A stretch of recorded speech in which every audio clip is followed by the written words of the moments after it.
Welcome to Color Palette Magazine. Thank you for being here with us today. Can you tell us your name and a little bit about what you do?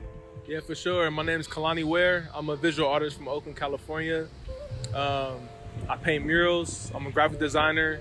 We're here in the community working on the murals. So large scale, small scale artwork, paintings, logos, anything. That's me. So how did you get into painting and graphic design? Back in the day when Adobe Photoshop was pretty brand new, I kind of geared myself towards those applications early. I was trying to be a lot of things, right? So it just wasn't really working out at the time. I ended up moving to Hawaii. I started studying graphic design, came back to the Bay Area.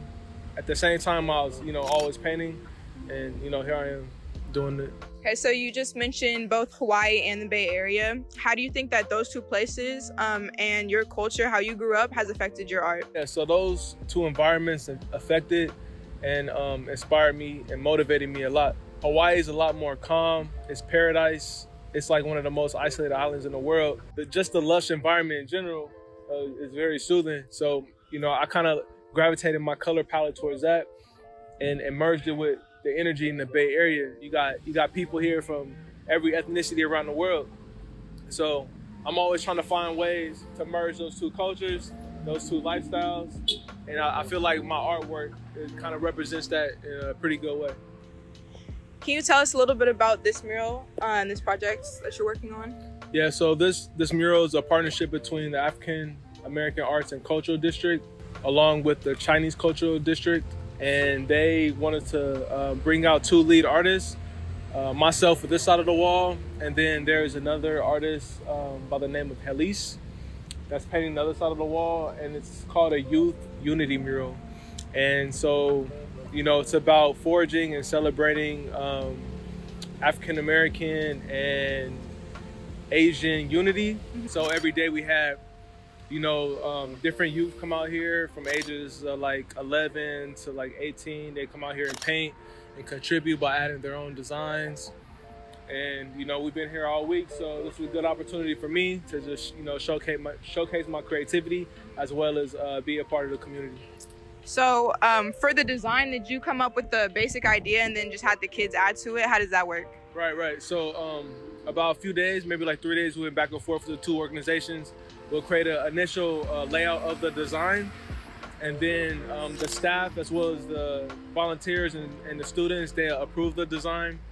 And then from there, we'll use that as the foundation, and the kids will come out here and they can just kind of like create their own little details within the design or even change it up if they want. And then, we kind of tie it back all in by merging our creativity with theirs. I like that. Can you explain a little bit maybe why you chose some of these colors or some of these shapes, if anything in here is like really significant that you want to explain? Yeah, for sure. So a lot of my color palette is a merge of the environments I lived in, the Bay Area and Hawaii. So, and it's also a strategic thing. For me, I like using vibrant colors because it kind of just draws attention. It just pops out in any environment from a distance. So, whether you're driving down the street, I know like the first thing you'll see is like the really bright colors, especially in this area, if you don't really see anything that pops out like that. My initial design had some like African element designs, and we kind of like changed it out because the kids want to see like a bus, they want to see some stars.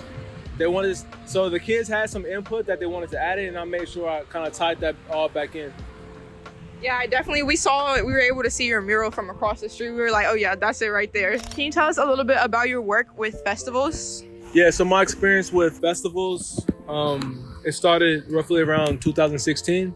I had got an anonymous email from someone that worked or a company that worked for Outside Lands Music Festival in San Francisco for like stage designs and VIP lounge artwork, and I sent it over, and then like within 3, 4, 5 months they contacted me, and I was able to create like all the artwork for the VIP lounges, and I kind of like established and built that relationship over the years.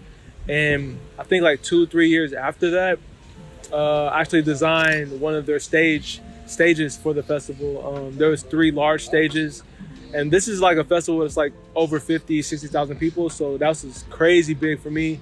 I think to this day, It's probably like the biggest, the most impactful like artwork I've done in regards to like a large audience seeing it at one time. And I might have some artwork for the Outside Lands Festival this year as well. Why do you create? I create because for me it's natural. I create because the world needs it. I create because I love it. I create most importantly because it brings me self-happiness. I create to inspire, I create to motivate, and I create to just, spread love and positive vibes into the universe so that energy can be reciprocated back to myself and everyone around me. I feel like if I have a platform, even though it's not a big platform, if I have any sort of platform, if I can inspire and motivate at least one person, then I'm doing something right.